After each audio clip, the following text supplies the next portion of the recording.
Hi, hello, I'm Sam Harrison. I read, review, and discuss fantasy and science fiction books. And today, we're doing something maybe that I'm mildly nervous about, which is we are building a top 10 fantasy series of all time list. So, I've done a little bit of prep here in that I have built a list of in contention. This is every fantasy series that I've read that I like.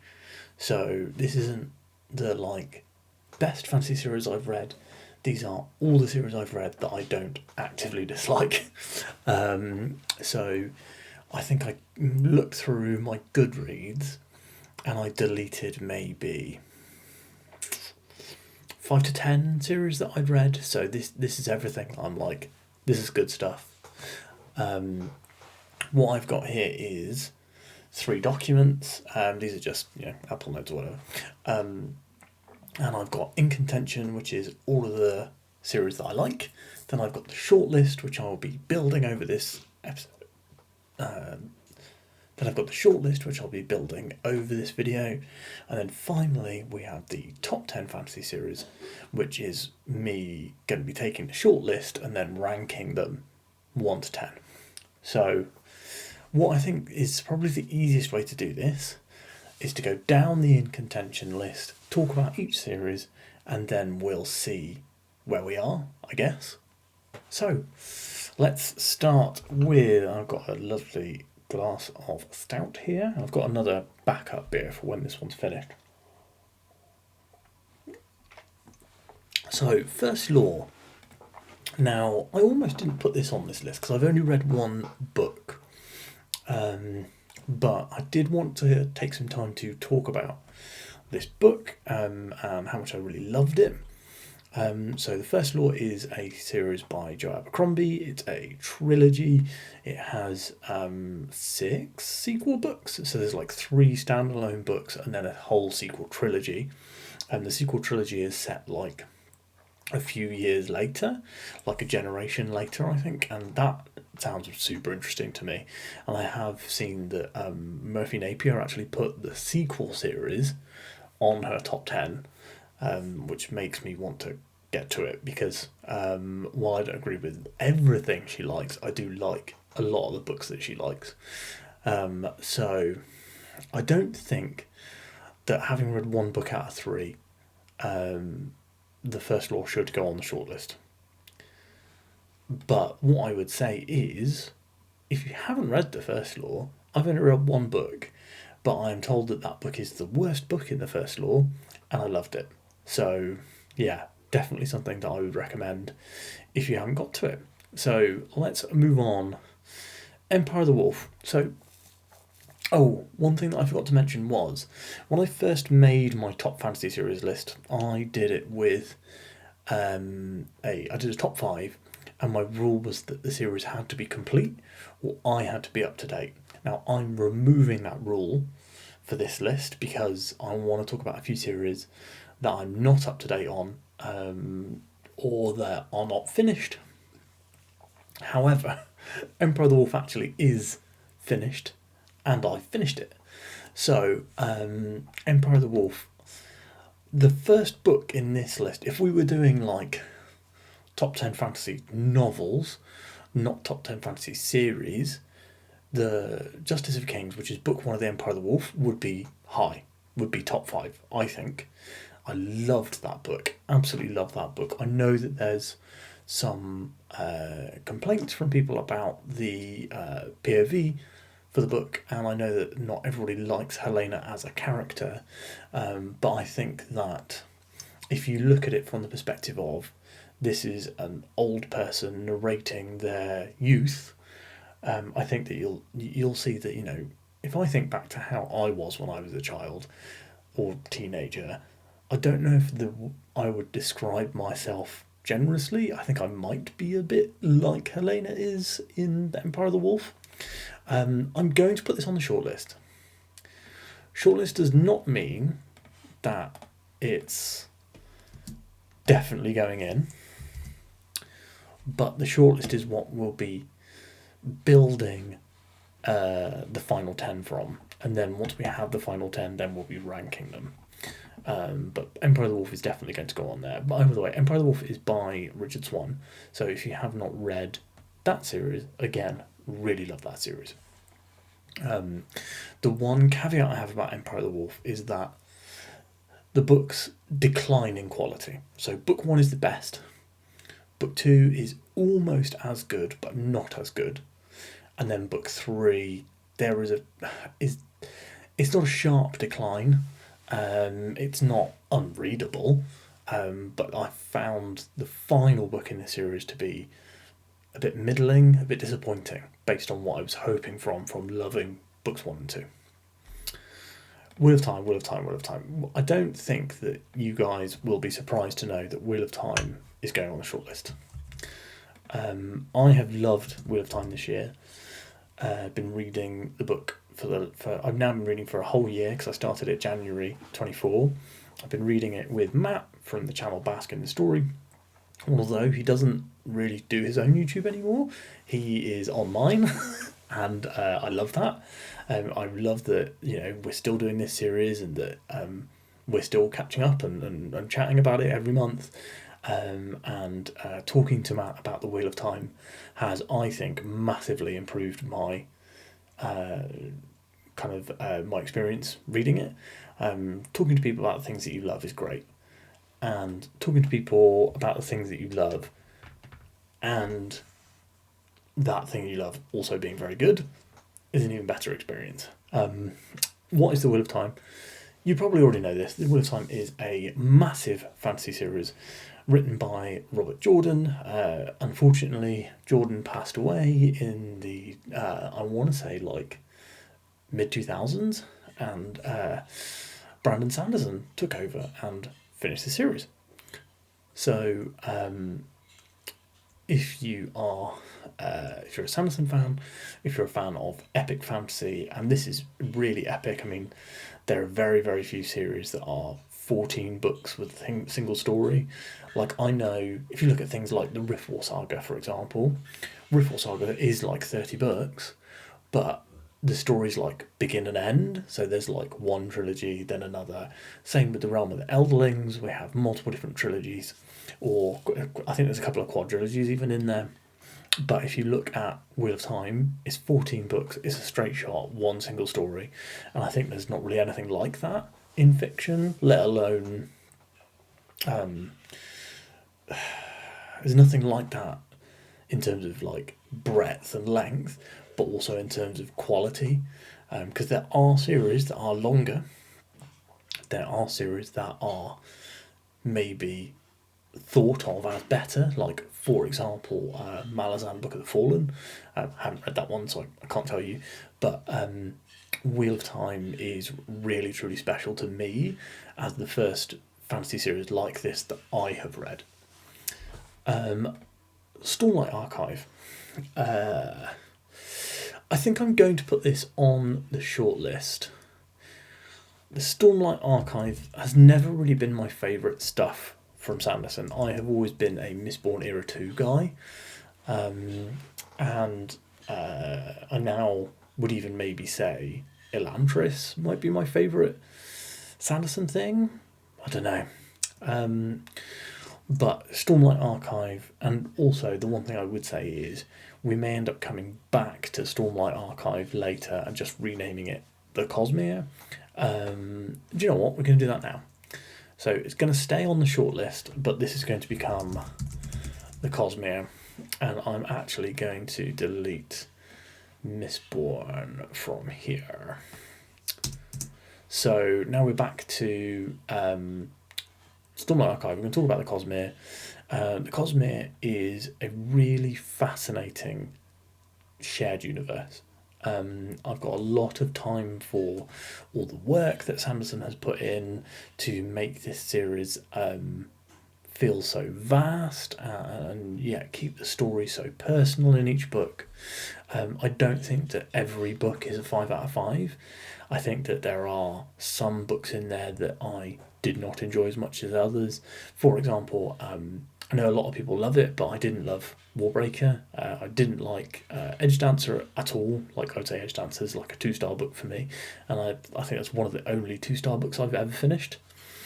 Sunlit Man I thought was a little middling, but I would say that on average, most of his books are 4 stars, and there's very few authors who are able to keep up that sort of quality. And when he has his peaks, so books that were for me like Oathbringer, Wind and Truth, Bands of Morning, and Shadows of Self. Shadows of Self actually might be my favourite Sanderson book. When he has those high points that are 5 out of 5s, and that absolutely nail everything he's trying to do, I think that he is one of the best authors in the genre, and I'm a huge, huge fan. So, the Cosmere is going to go on the shortlist. Bloodsworn Saga. So, this is actually kind of difficult. So, if we were talking about this in September 2024, and I had not read Hunger of the Gods, Fury of the Gods, this would have definitely been on the shortlist. But Fury of the Gods was a real disappointment for me in terms of too much action, not enough personal moments.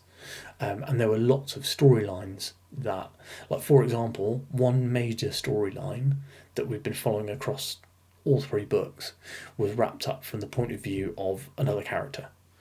And that just did not sit right with me at all. Lots of things I ended up being kind of disappointed with, and it almost felt like the series either should have been longer, or maybe we should have just cut some plot elements from the book in order to allow us to slow down and spend more time with the characters. If you look at something like Wind and Truth, right?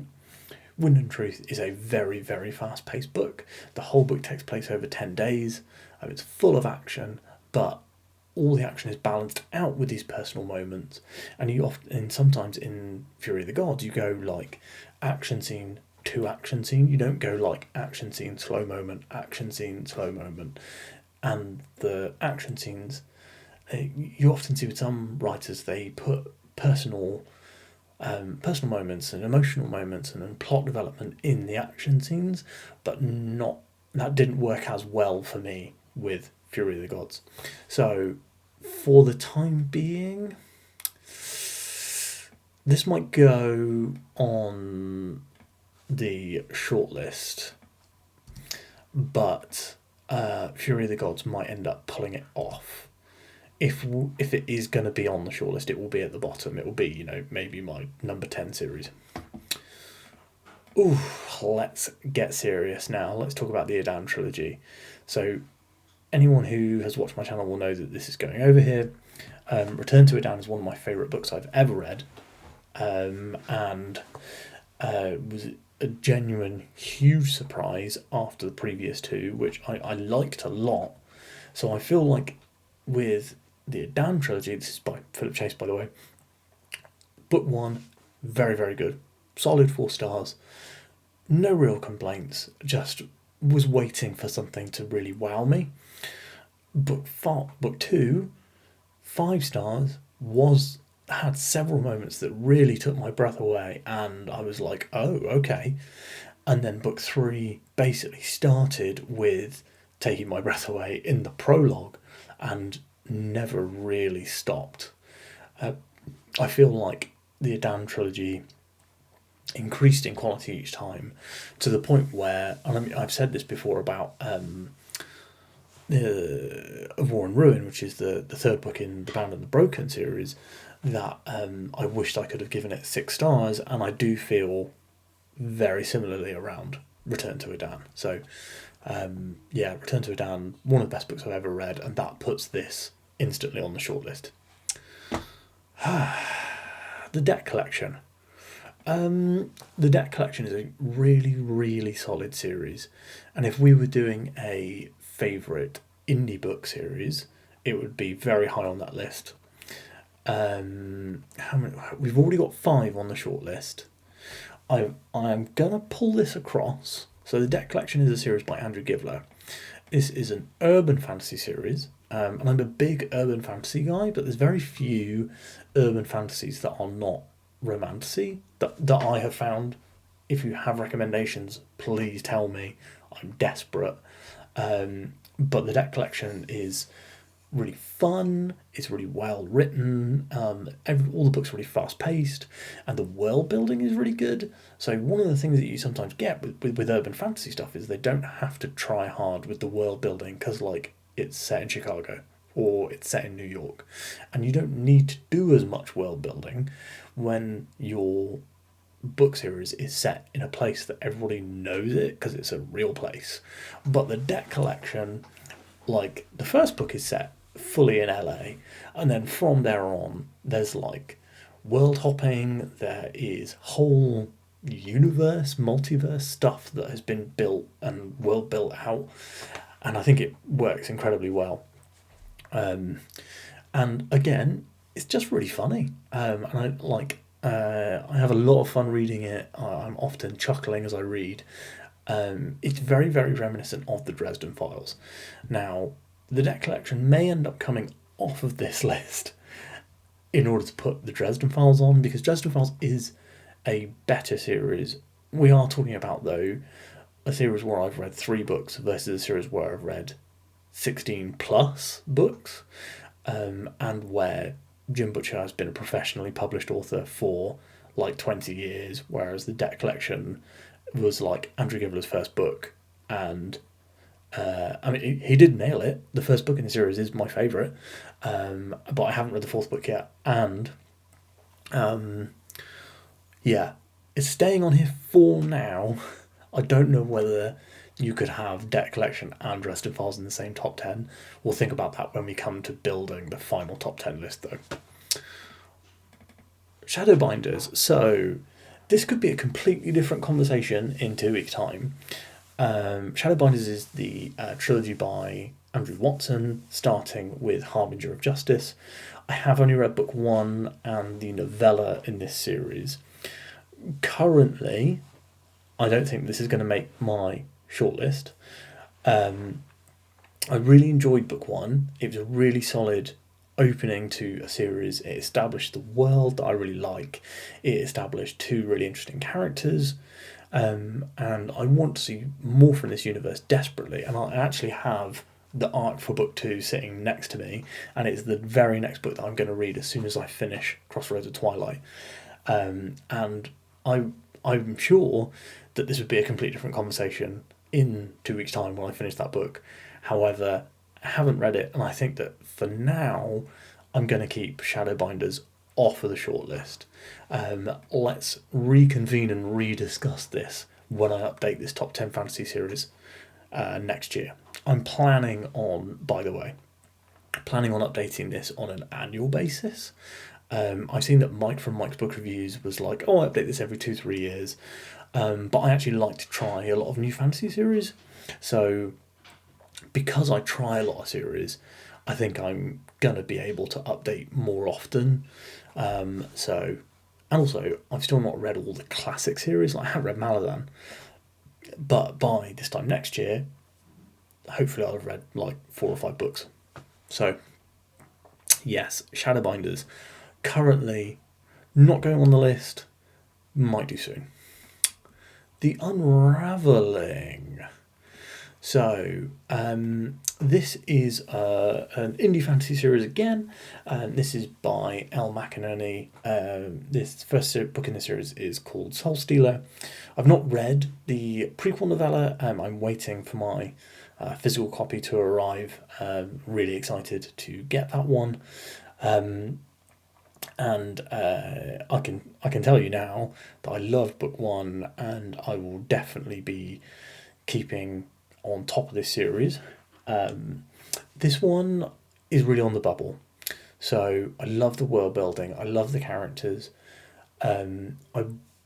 This one also, in a similar way to Shadowbinders, felt like an incredible start, but I've only read book 1. So I honestly don't know. This is probably the closest to not sure whether it should go on the list I've been. I think I'm going to put it on just in recognition of how much fun I had with this series. This initial book. However, I think I'm going to put a little bit of a separation there because that's going to go on the bubble. And in fact, let's put Bloodsworn down with it as well, and maybe the deck collection. So we're already creating 2 lists of lists, so this is going great. But we have 7 books and we're not even halfway through. Last Legacy. This bad boy is the name of the series for The Silverblood Promise by James Logan. I had a great time with this book. I read it super quickly. I love the main character, really love the main character. Didn't care too much for the rest of the supporting cast. I liked the setting, and I liked the idea of this kind of like being like a road trip where we're going to be going from different towns or like cities for each book. And I will be reading day 1 as soon as I get an arc, the sequel book. But for now, I think that this first book, Silverblood Promise, made less of an impression on me than The Unravelling, which is the only other 1 book series that I've got on here. So Last Legacy, staying off the list.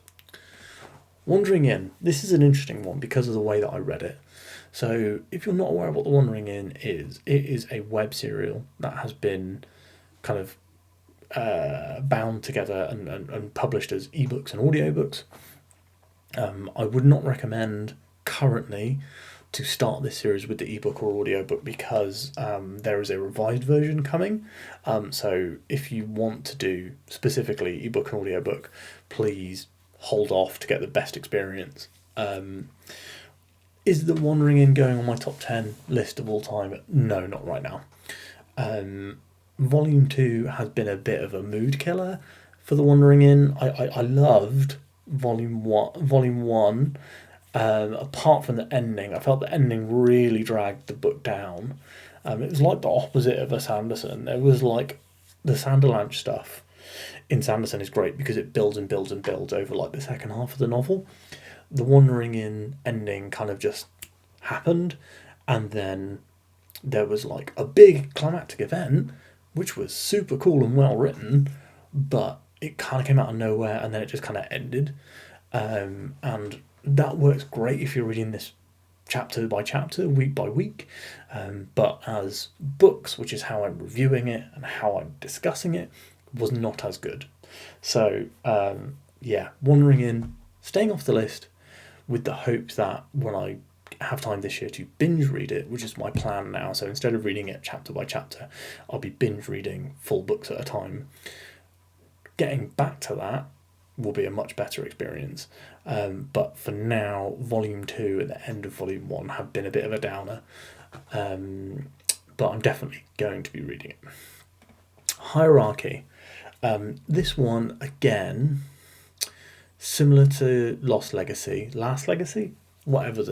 I think it's Last Legacy. Similar to Last Legacy, Hierarchy, I really liked a lot of elements of the book. And this is the Will of the Many series, by the way. This is the name of the series for The Will of the Many by James Islington. I liked a lot of elements of the series. I love where we leave the characters at the end of the book and the future for the series. Incredible. Cannot wait for book 2. I would say the first 400 pages of, first 200 to 300 pages of The Will of the Many, I was almost bored. The book really just switched it around and saved itself.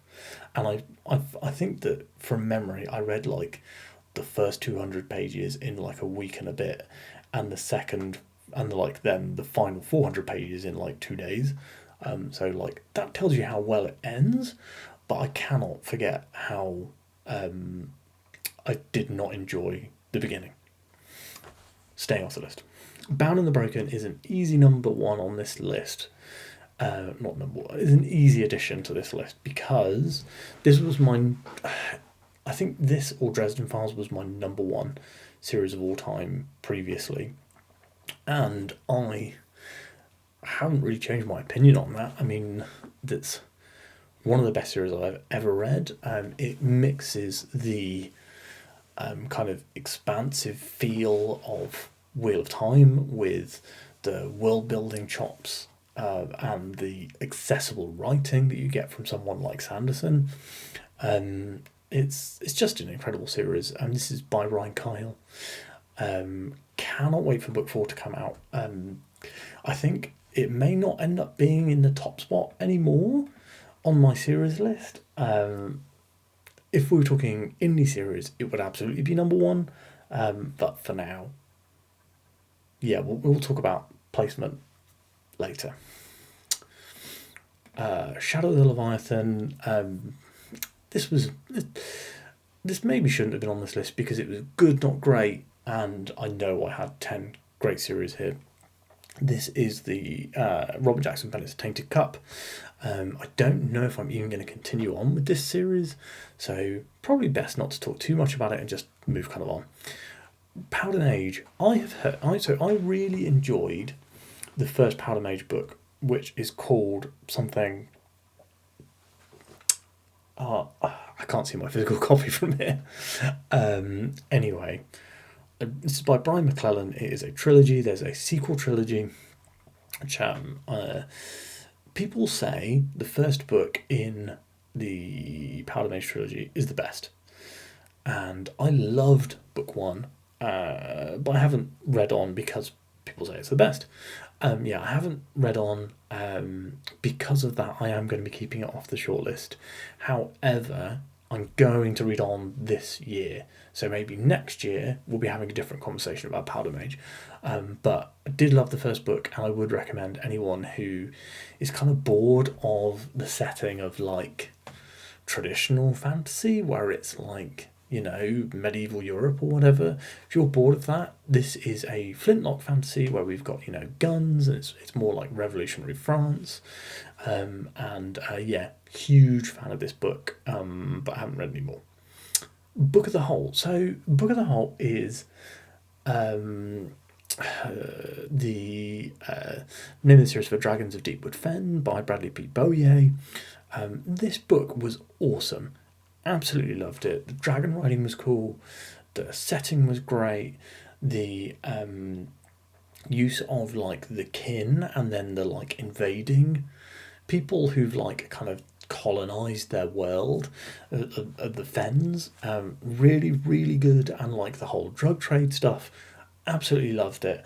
Really, really liked the series. I liked that we followed like kind of like a criminal and a cop. It's almost like The Wire, but like fantasy. And I would really highly recommend more people to read Dragons of Deepwood Fen. It's super, super good. I love the dragon stuff in it as well.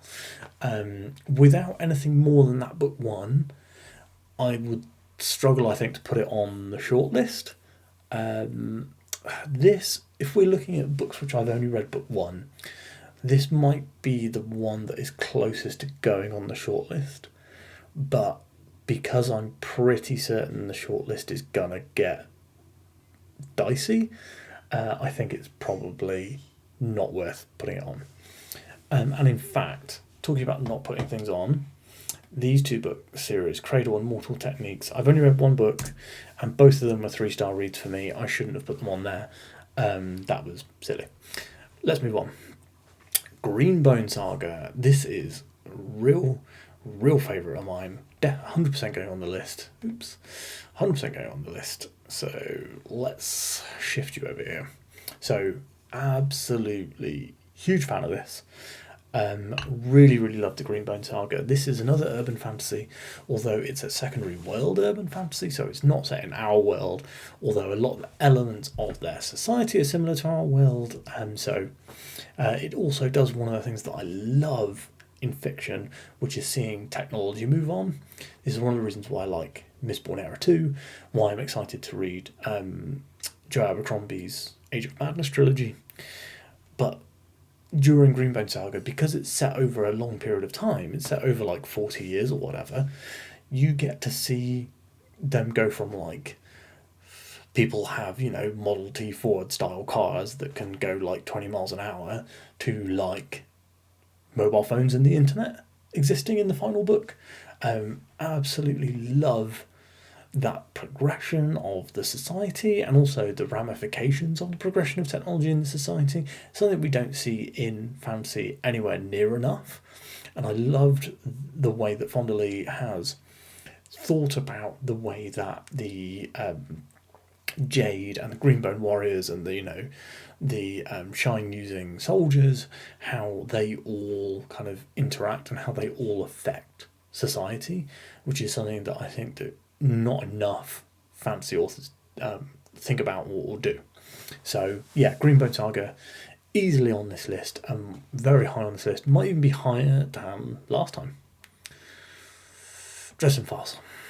Okay, I love the Dresden Files, so it's going straight on this list. The Dresden Files is another urban fantasy series, I think probably the best urban fantasy series of all time. The world building is incredible, the where we go from in book 1 to where we are now in book like 17. The series feels just so different. Every few books we have these incredible revelations that change how we look at the entire series. Harry is one of my favourite fantasy characters of all time. Yes, there are some issues with these books. I won't go too deep into them. Harry's way that he looks at and thinks about some of the female characters is not to my liking. The thing that I will say is that I'll be honest with you guys, I kind of skim over those passages. I know that's not not ideal, but the story as a whole, rather than in as a macro, rather than looking at the micro, a few moments I don't like. All of these books are 4 or 5 stars for me, apart from like one. And there's so many of them. They're such quick reads. They're so absorbing. You could read a Dresden book in a day, and still have time left over to start the next book. And they're all super high quality, super well written. The dialogue is hilarious. I love the pop culture references. It's just a great time. It's like if you were the kind of person who loved Angel and Supernatural and Buffy the Vampire Slayer, and you were like, I wish I could have something like this in novel form, the Dresden Files is probably as close as you'll ever get. Realm of the Elderlings. So I have got here, we're at 7, but we are at 10 on the shortlist. So some of these on the bubble books are going to have to go. But Realm of the Elderlings is a tough one, right? Because it's 16 books, but I've only read 4. I don't know if I've read enough of this to feel comfortable putting it on my top 10. I will say, I think that the books in the Realm of the Elderlings that I have read are better than a lot of book series on this list. And I think that actually just seals it for me. No, that actually genuinely, that seals it for me. So Realm of the Elderlings, series by Robin Hobbs, 16 books. I will be reading more of this.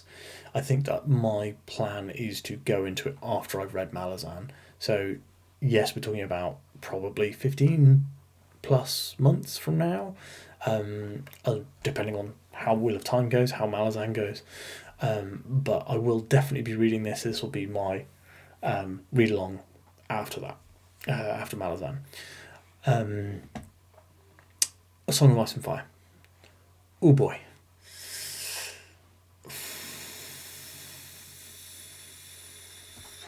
So I read these books before the show came out.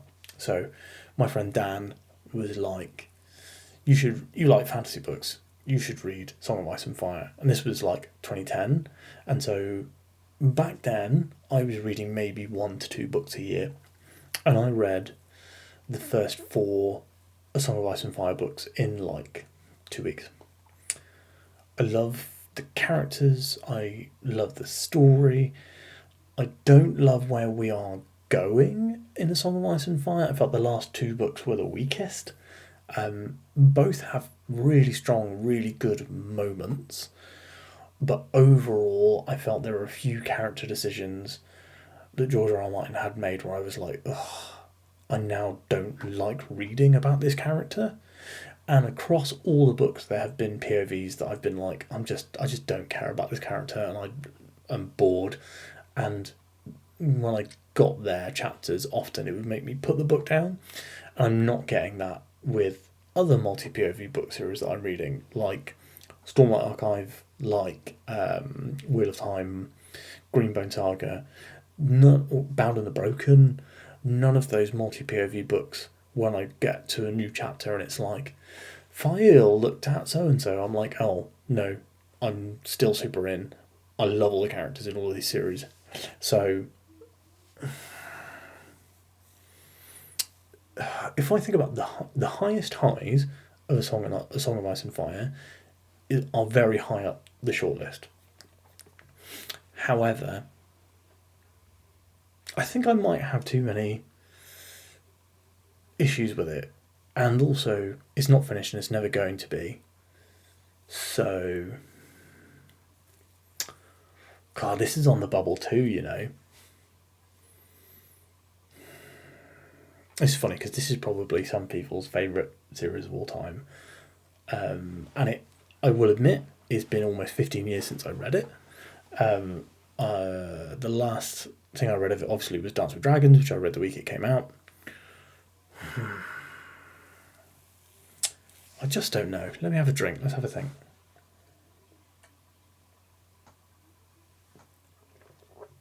Okay.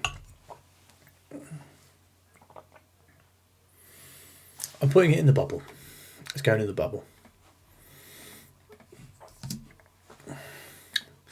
The Dark Tower, I think, is going straight on. So that leaves us with 9 books on the definite list and 4 series on the maybe list. The Dark Tower is a dark fantasy, a weird dark fantasy series. Even has urban fantasy elements and, you know, multiverse travelling fantasy elements. It's by Stephen King. It's the first ever series that I've read that was like it. It's the only series I've read that was like it. There's nothing like the Dark Tower. There is nothing like it. I loved every single book. I have 0 issues with it. It's incredible. The more I think about it, as I write lists like these and do videos like these, the more I think I should reread it. Because I have never reread it, and I read it in 2008-ish. So we're now 17 years since I've read it. And yeah, it's just one of the best fantasy stories I've ever read. A lot of people complain about the ending. I certainly don't. I think the ending was a really interesting choice by Stephen King. I won't spoil it for you guys, but I would definitely encourage you to read it yourselves. And yeah, I think it is going to be time for a reread for this one. Maybe I'll do it as like a buddy read with somebody who's never read it. And so yeah, that sounds like a great idea. So if we're buds and you're watching my videos and you have your own channel, let's do a Dark Tower buddy read. Get in touch. So we've got 9 series. We need a 10 out of these bad boys. The obvious one is A Song of Ice and Fire, right? But I am more inclined... Okay, I'm going to get rid of Bloodsworn Saga. I liked Bloodsworn Saga a lot. Book 2, almost a perfect book. So many problems with book 3, unfortunately. It's not badly written. John Gwynne has done a fantastic job with all of these books. I felt like the mix of the content and a few small choices that were made for that final book were not to my liking, which kind of soured my taste on the series, if that makes sense. Kind of similar to Empire of the Wolf, but not as... Empire of the Wolf was kind of like 1 degree less of a disappointment. It's hard to even say the Bloodsworn Saga finale was a disappointment, because I did like the book, but I expected it to be like Book of the Year, and it just wasn't. And I think the gap between my expectations and the reality has caused my opinion to shift, if that makes sense. I actually think that this shortlist, this finale, final book is between these two.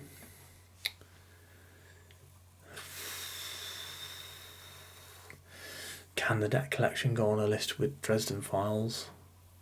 Can The Unravelling go on a list when I've only read one book?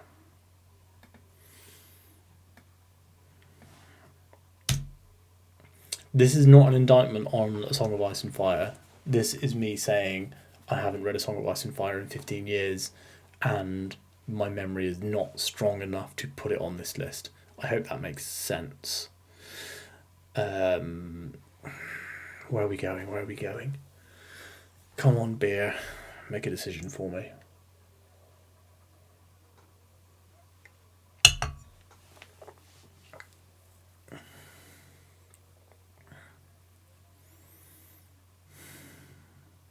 I honestly can't choose. Why don't we put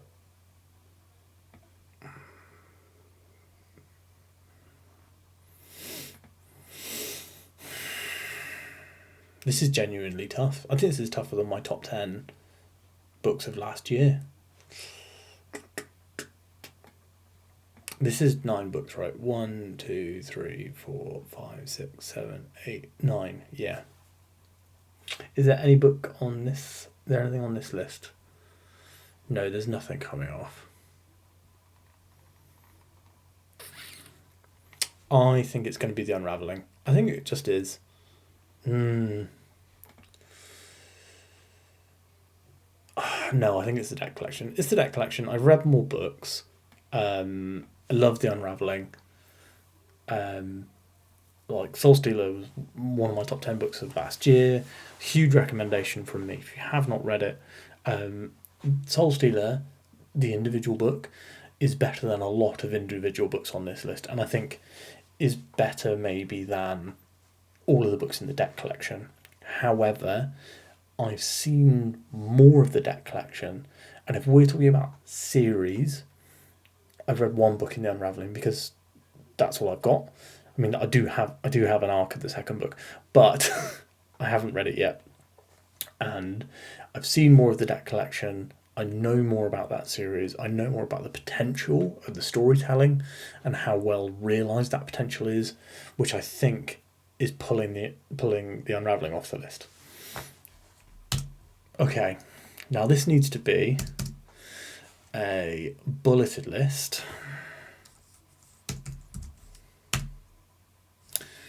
Okay, we're just gonna. We're gonna do it this way. So I'm gonna type this out. So hold on to your butts, everyone. Actually, if I do it the lazy way.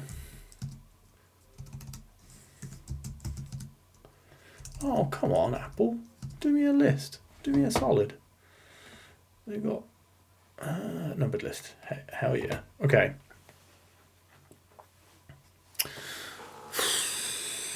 Well, shall I just copy this across and start shuffling around?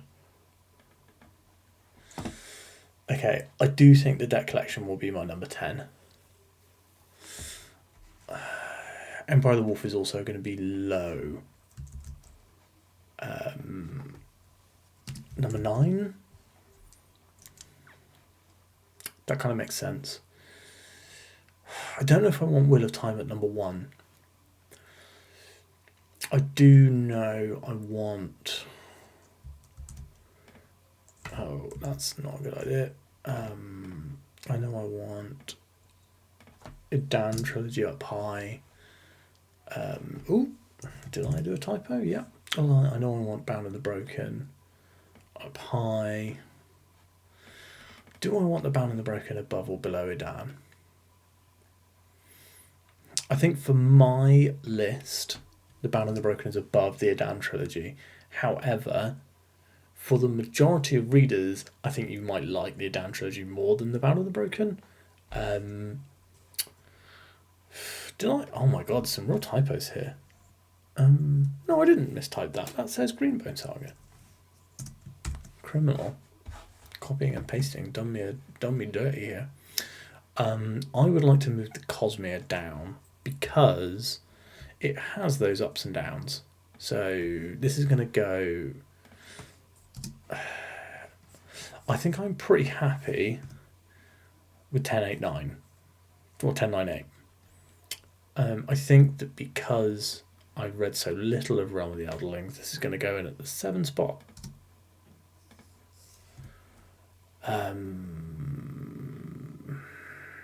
Where's the Dresden Files going to fit? Do I want Dresden above Edan? I think, yeah. This is a difficult one. I love the Edan trilogy a lot, and I've talked about it a lot this year about how much I love it.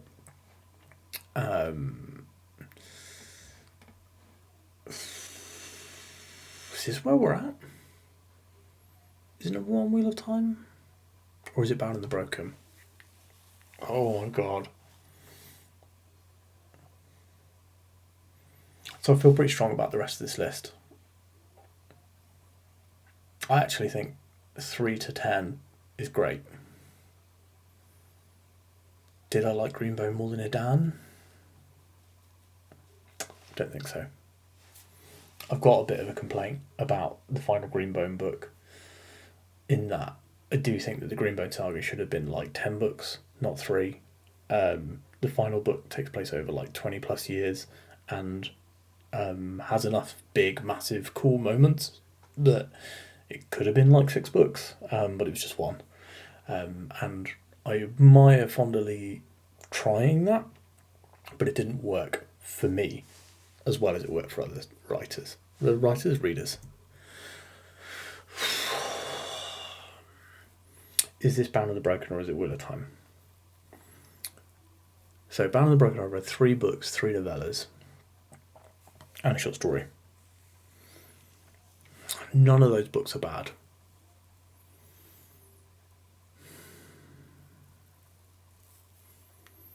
Neither of these series have ended.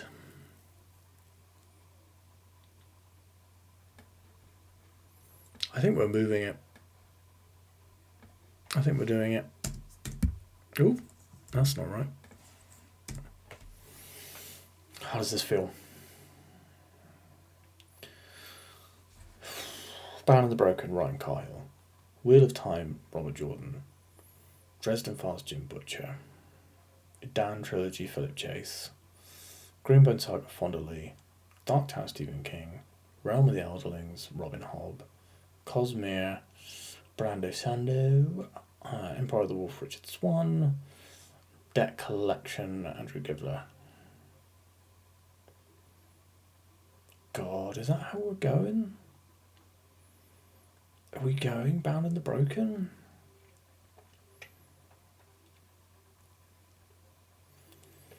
If you told me there's a brand new Bound and the Broken book and there's a brand new Wheel of Time book, I'd want to read Bound and the Broken first.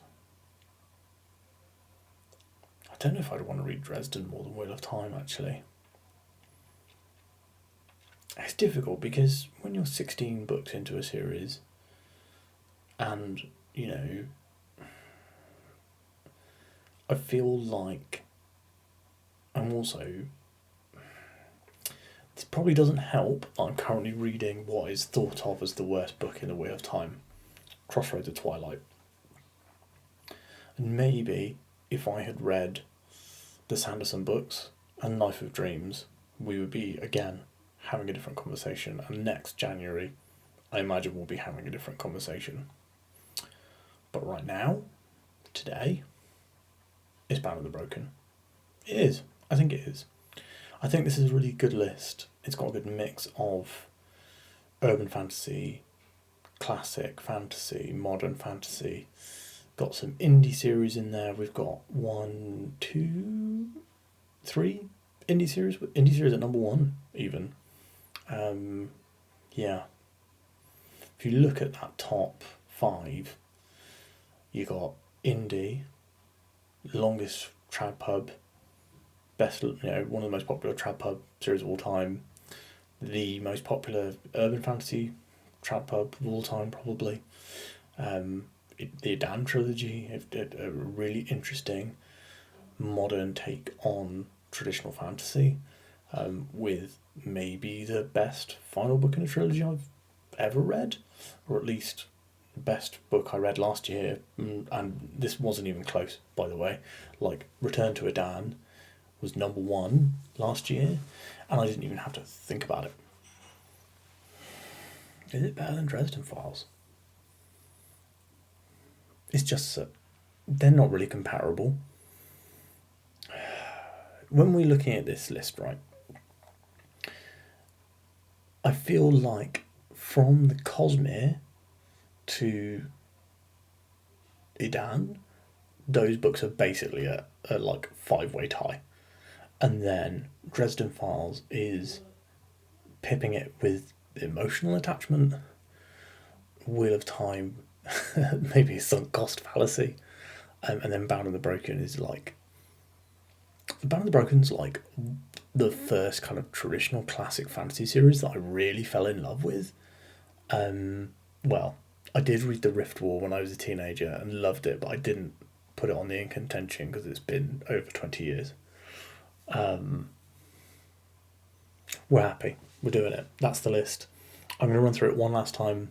So we have The Deck Collection by Andrew Givler at number 10, Empire of the Wolf by Richard Swan at number 9, The Cosmere by Brandon Sanderson at number 8, Realm of the Elderlings by Robin Hobb at number 7, The Dark Tower by Stephen King at number 6, The Greenbone Saga by Fonda Lee at number 5, The Adan Trilogy by Philip Chase at number 4, The Dresden Files by Jim Butcher at number 3, The Wheel of Time by Robert Jordan and Brandon Sanderson, although I've only read the Robert Jordan books, at number 2, and The Band of the Broken by Ryan Cahill at number 1.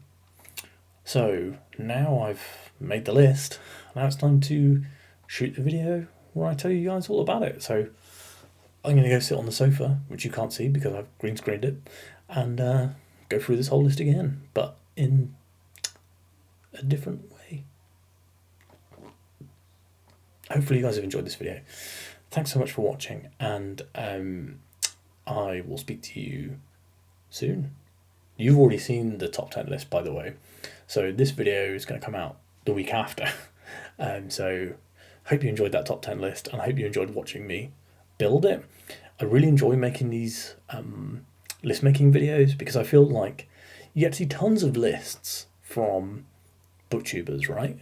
All the time you get these lists, but you don't get to see the behind the scenes. You don't get to see how they made them, why they made the decisions that they made, and that's what I really want to do here. So I hope that you guys have loved this, and I've loved doing it with you, and I will speak to you again soon. Oh yeah, like, comment, subscribe, all that shit. Bye.